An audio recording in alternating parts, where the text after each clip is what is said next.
Галатам послание святого апостола Павла, чтение.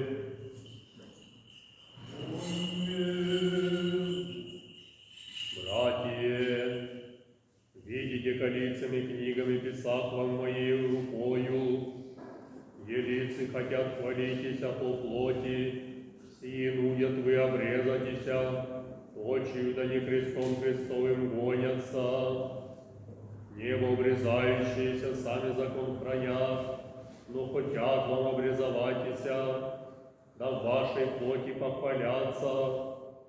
Мне же да не будет хвалитеся токмо о кресте Господа нашего Иисуса Христа. Им же мне мира распяся, я с миру, о Христе бо Иисусе не обрезание, что может, и не обрезание, но нова тварь, и елицы правилам всем житействуют, мир на них и милость, и на не Израиле Божиим, прочие труды да никто же не дает, а с боязны Господа Иисуса на теле моем ношу, благодать Господа нашего Иисуса Христа, со духом вашим, братья. Аминь. Коринфянам святого апостола Павла чтение. Поспешествующий же и молим, не вообще благодать Божию приятелям, глаголит Бог. Во время приятно послушать Тебе, и в день спасения помогу Ти, все ныне время благоприятно, все ныне день спасения, ни едино, ни мне, чем же дающее предтыкание, да служение беспорочно будет, да во всем представляющий себе, яко же Божие слуги, в терпении мнозит, в скорбях, в бедах, в теснотах, в ранах, в темницах, в нестроениях, в трудех, в бдениях, в почтениях, в очищении, в разуме, в долготерпении, в благости, в духе связи, в любви, нелицемернее, в словесе истины, в силе Божией, оружие правды тьмы, и шуим, и славою, и бесчестием, гожданием, благохвалением, яко лисцы и истины, яко неизнаемые и познаваемые, яко умирающие, и все живы есть мы, яко наказуемые, а не вмещаемые, яко скорбящие, присно же радующиеся, яко нищие, а многих богатящие, яко ничтоже имущие, и вся содержащие. Галатам святого апостола Павла чтение. Братья, плод духовный есть любовь, радость, мир, долготерпение, благость, милосердие, вера, кротость, воздержание, на таковых нет закона, а иже Христовы суть плоть распяша со страстьми и похотьми. Аще живем духом да и ходим, не бываем тщеславнее друг друга раздражающие, друг другу завидящие. Братья, аще и впадет человек в некое прегрешение, вы духовнее исправляйте такового духом кротости, блюды себе да не ты искушен будешь, друг друга тяготы носите, и тако исполните закон Христов.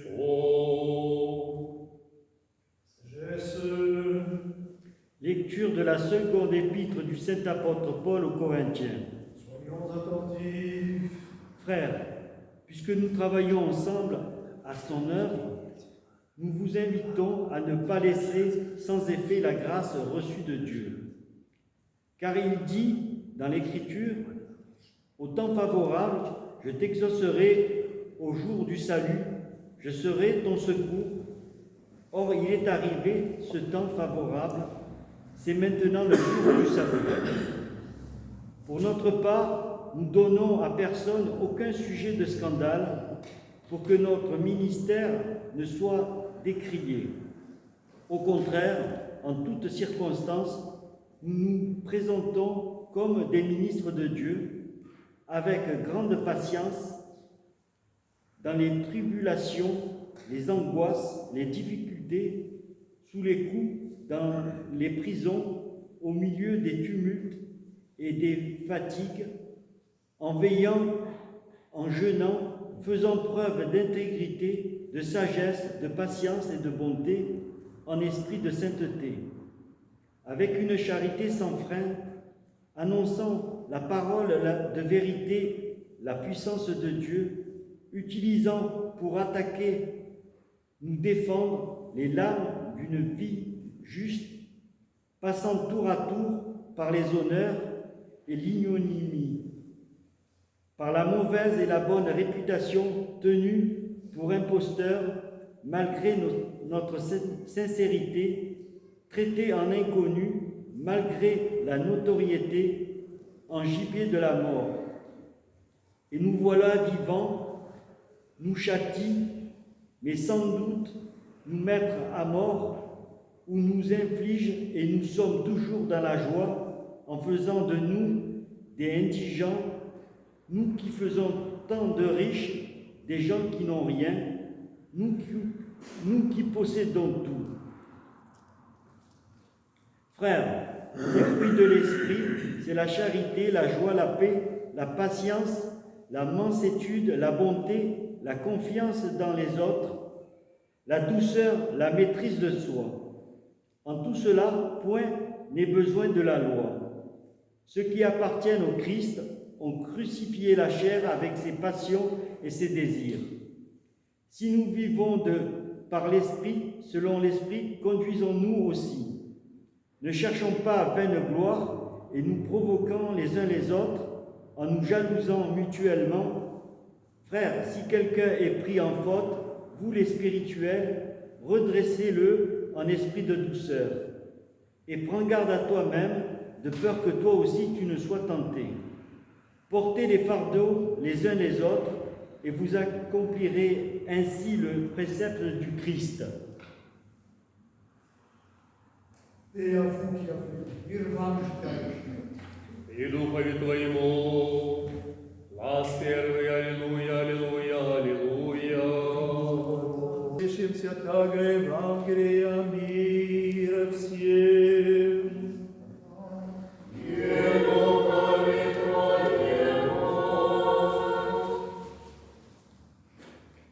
От Матфея святаго Евангелия чтение.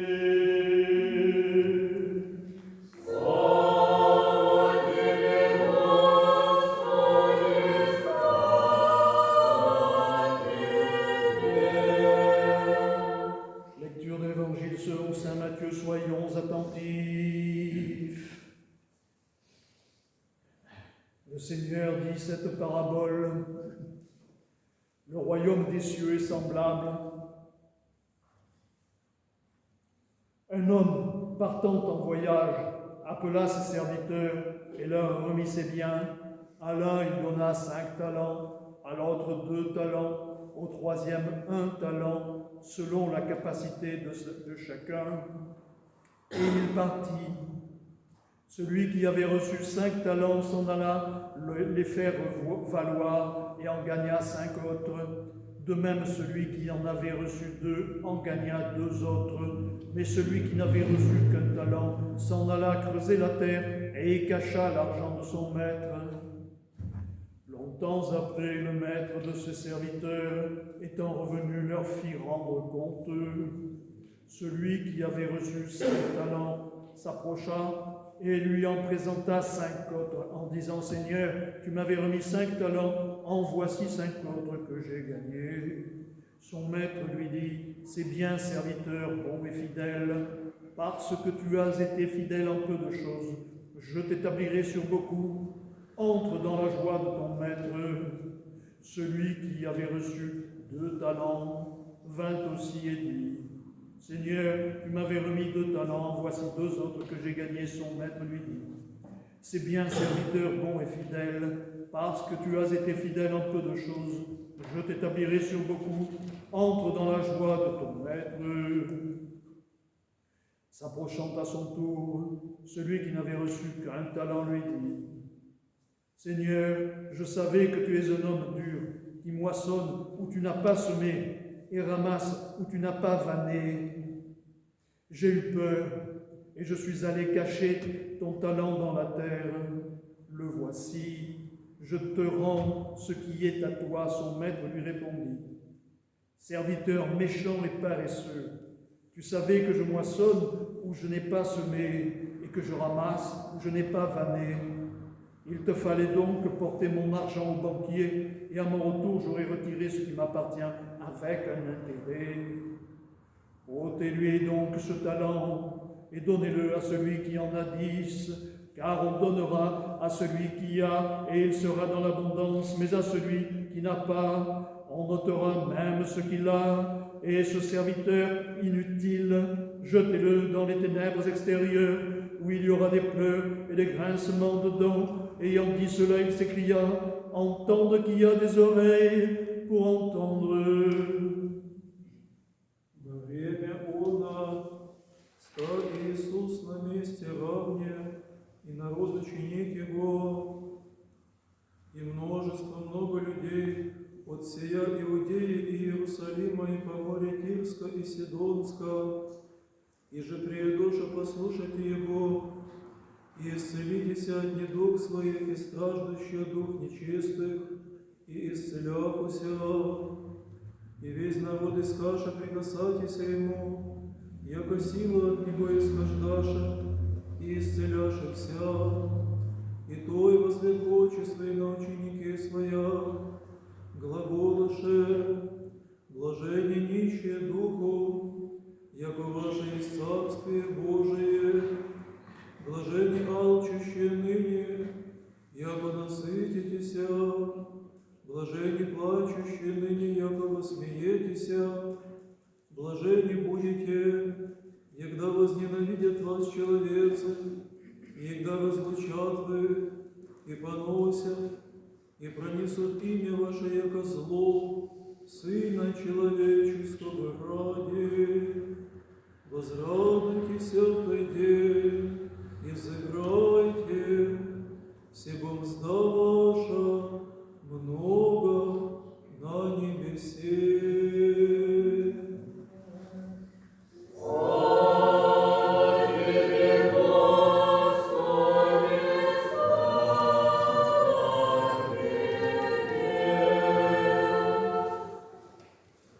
Во имя Отца и Сына и Святаго Духа, аминь, au nom du Père, du Fils et du Saint-Esprit. Donc, comme je le répète chaque fois, je le répète encore pour les nouveaux venus éventuellement, nous sommes en France, nous devons parler français, nos évêques nous encouragent, voire nous ordonnent de célébrer dans la langue du pays où nous nous trouvons. Alors je sais que c'est difficile pour certains, mais c'est pour ça qu'on enregistre, pour que vous puissiez après réécouter et traduire éventuellement. Aujourd'hui, nous célébrons un grand saint qui est Saint Silouane de Latos, et qui est important pour nous à différents titres, et en particulier parce que de s'aligner, si on peut dire, est venu depuis le mont Athos, arroser, inonder tout l'Occident chrétien. Vous savez que les saints Stars ont des descendances, des lignées, et dans sa lignée, il y a le très connu métropolite Sophrone, qui a vécu en Angleterre, qui est mort en Angleterre, et qui a eu beaucoup de disciples qui se sont répandus, notamment en Angleterre et en France et dans tout l'Occident. Saint Silouane est particulièrement présent par sa filiation dans l'Occident, c'est pour ça qu'il est important pour nous. Important de célébrer aujourd'hui l'apôtre, l'épître que nous avons entendu. C'est un épître qui nous encourage, comme d'habitude bien sûr, et qui nous encourage à une chose particulière, qui est nous exhortons à ne pas recevoir la grâce de Dieu en vain. C'est-à-dire que nous recevons tous, si longtemps nous recevons tous la grâce divine, mais il ne faut pas que ce soit en vain, c'est pour faire quelque chose. Nous n'en recevons pas que pour nous-mêmes. Ah, c'est bien, j'ai reçu la grâce divine, je suis bien dans mon vivant, devant ma télé, j'ai reçu la grâce divine. Non, ce n'est pas pour ça. il nous encourage à ne pas l'avoir reçu en vain, c'est-à-dire qu'il entend que c'est pour faire quelque chose, c'est dans un certain but que nous avons reçu la grâce. Et c'est dans ce but-là que eux aussi, les apôtres, l'ont reçu, et l'ayant reçu, et l'ayant transmis, et ayant accompli par cette grâce, beaucoup de choses, ils sont dans la joie. Ils sont dans la joie auprès de leur Seigneur. Et c'est pour ça qu'ils nous parlent, nous rappellent la pureté, la connaissance, la longanimité, la bonté, l'Esprit Saint, la charité sincère dans laquelle ils sont, qui va nous être rappelé dans la deuxième épître que nous lisons toujours, souvenir des bienheureux, qui nous rappelle que les fruits de l'Esprit sont l'amour, la joie, la paix, la patience, la bonté, la bénignité, la fidélité, la douceur, la tempérance, que de bonnes choses qui en résultent. Et malgré toutes ces bonnes choses, l'apôtre nous dit à ses disciples dans la missive, dans la lettre qu'il leur envoie, il leur dit, et vous voyez, malgré toutes ces bonnes choses que nous faisons, nous sommes sous le coup de la persécution. On nous persécute, on dit du mal de nous, on reçoit des coups, on nous met en prison. Et malgré ça, vous voyez, on est dans la joie de notre Seigneur, nous continuons par la grâce. Alors, je dis malgré ça, mais je devrais dire peut-être, à cause de ça. C'est parce qu'ils sont la parole de vérité. C'est parce qu'ils ont la parole de vérité et dans le monde, ils apportent la parole de vérité. C'est pour ça que le monde est persécuté. C'est à cause de ça.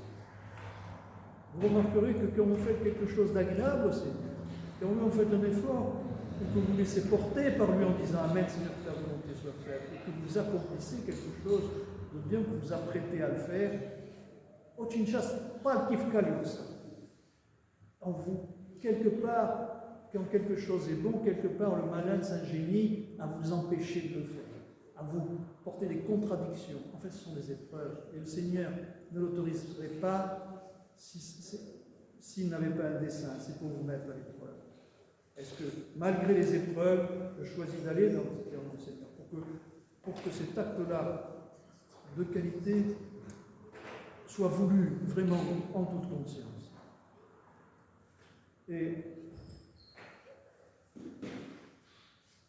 l'évangile du jour, ce fameux évangile des talents. Vous savez, dans la mémoire collective, il y a des évangiles qu'on retient plus que d'autres et qui marquent plus que d'autres. Et cet évangile du talent, on le garde un petit peu dans notre mémoire, dans notre arrière-mémoire, parce qu'il dit beaucoup de choses. Et puis quelque part, si on creuse bien dans notre conscience par rapport à cet évangile, on y trouve un petit goût d'injustice. On dit, il sera enlevé à ceux qui n'ont rien, il sera enlevé, il sera donné à ceux qui ont beaucoup, encore plus. Qu'est-ce que c'est que cette injustice? Et puis on se prend à juger aussi, à s'estimer. Et parmi ces trois serviteurs, celui qui avait 5 talents, celui qui en avait 2 et celui qui en avait 1, celui qui n'en avait qu'un, mon Dieu, il est humain comme nous, il a eu peur, et il le dit d'ailleurs. Vous pouvez rentrer, vous pouvez rentrer. Et il le dit lui-même dans l'Évangile. Maître, j'ai eu peur et je suis allé cacher ton talent. Voilà. Alors, il est humain, il nous touche, ce serviteur, parce qu'il nous ressemble. Il est humain, il a peur, il est paresseux, il nous ressemble. Alors, on est plutôt pour lui, on se dit, c'est bien injuste ce qui lui arrive. Lui qui n'a pas grand-chose, qui est pauvre déjà, et il est encore méprisé, sous-estimé, il a cru bien faire, il a joué la sécurité, il n'a pas pris de risque. On est porté à dire, on est porté par beaucoup de compassion pour lui. Et on se dit, mais c'est bien injuste ce qui lui arrive, comment? Déjà qu'il n'a pas grand-chose, on lui en aime encore tout. Et on le donne à ceux qui en ont, les riches, les super riches. Les pauvres ont de moins en moins, les super riches de plus en plus. Cet évangile tintinabule à nos oreilles aujourd'hui dans l'actualité, c'est extraordinaire. Mais il ne faut pas prendre comme ça, il ne faut pas rester au niveau de la matérialité. Et essayer toujours de s'élever et de voir l'aspect spirituel des choses.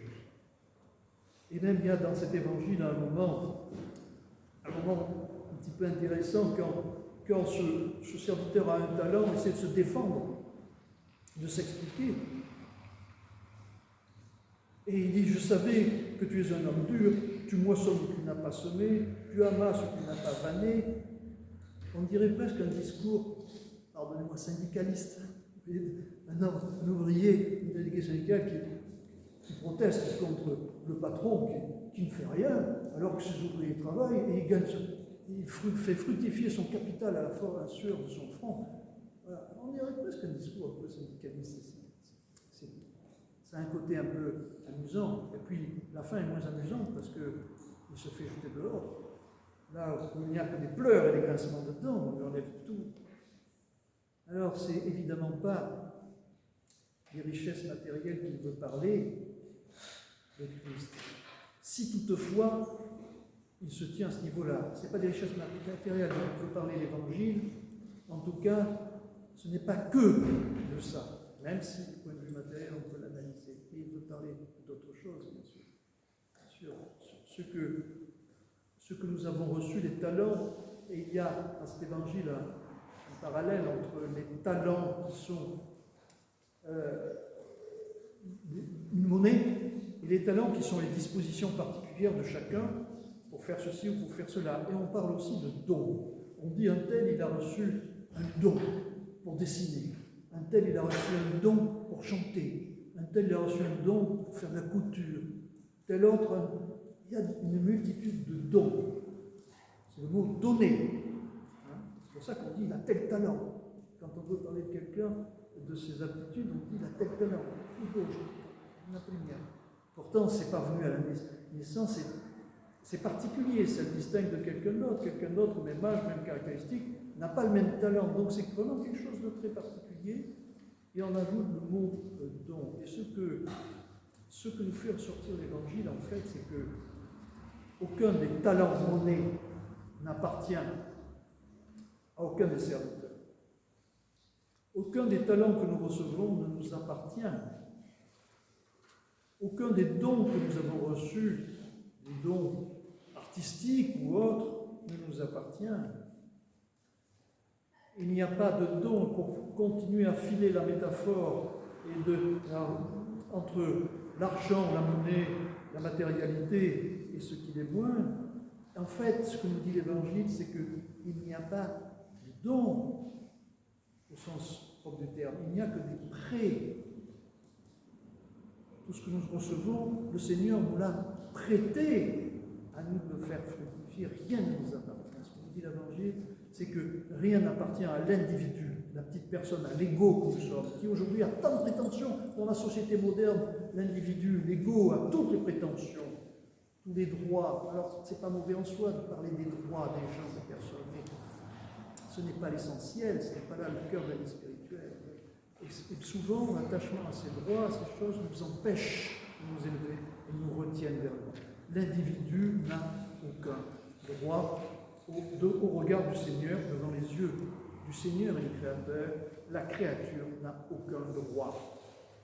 En particulier, si elle ne sert pas les destinées, les projets et la volonté du Créateur.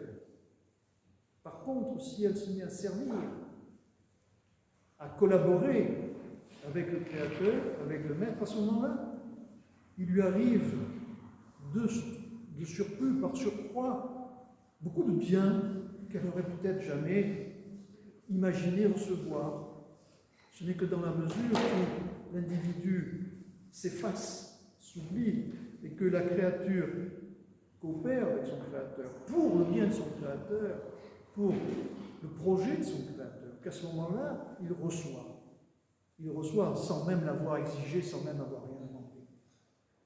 Mais celui qui s'enferme dans l'individualité, quand la créature prétend à tout avoir et tout posséder pour elle-même, elle n'obtient rien, car c'est une illusion. C'est une illusion. Rien n'appartient à la créature. Tout appartient à Dieu, le Créateur. Notre individualité est un mirage. Notre individualité est un mirage. Alors, comment faire? Comment faire lorsque nous avons reçu des dons, et nous en avons tous, et nous en avons tous, ce qu'il faut savoir, c'est essayer de chercher à savoir quel est notre don, et comment je peux l'utiliser et l'employer, quels sont-ils? Eh bien, la question qu'il faut se poser, c'est, quels sont nos dons, quels sont mes dons, vite, avant que le maître ne revienne et ne demande son dû. Je traduis en geste, vite, avant que le maître ne revienne, que j'aille devant lui et qu'il demande son dû, que je sois jugé. Quel est mon don? Quels sont mes talents? Et qu'est-ce que je peux en faire? Comment utiliser mes dons? Et c'est là toute la question. Et on se dit souvent, oh mais les dons, l'usage des dons, dans le sens du bien et du don, devrait nous amener à la sainteté et aider, en tout cas, nos semblables, nos frères, à s'élever vers la sainteté, vers Dieu. C'est difficile, c'est pas pour moi je suis rien. On a un peu cette mentalité au quotidien du dernier serviteur qui n'a reçu qu'un talent, mais moi je ne suis rien. Oh là là, c'est pas pour moi, Seigneur, pardonne-moi, moi j'assure le minimum, la sécurité, tout ça c'est pour les autres, c'est les grands saints qui ont fait des miracles, les grands saints thaumaturges. Oh mais c'est au début du siècle, ça c'est près du Christ, ça, mais aujourd'hui ça n'existe pas, c'est trop difficile pour nous, surtout pour nous, c'est dans l'histoire, notre histoire glorieuse de la chrétienté, c'est pour nous. Niet, c'est faux. C'est faux, ce sont de faux prétextes. Et des grands saints comme Saint Silouan de la Toche sont là pour nous le rappeler. Saint Silouan de la Toche est mort au XXe siècle. Et son successeur, un de ses disciples, si important pour l'Occident, Saint Sophonie, est mort au XXe siècle. Il y a peu de temps. La sainteté est possible aujourd'hui. Vivre dans les mains de notre Créateur est possible. Alors, demandons, et je vous le souhaite à tous, je nous le souhaite à tous, de pouvoir nous épanouir loin de la petite dimension de notre individualité souffrante, loin de ces souffrances-là, de les dépasser en suivant les exemples de nos saints contemporains, dont un des plus restants est Saint Silouan de la Toche. Saint Silouan de la Toche, protège-nous et de ta demeure auprès du Seigneur, enseigne-nous, envoie-nous des instructeurs pour nous aider et nous tirer de notre cachette et pour faire fructifier les dons que nous avons reçus.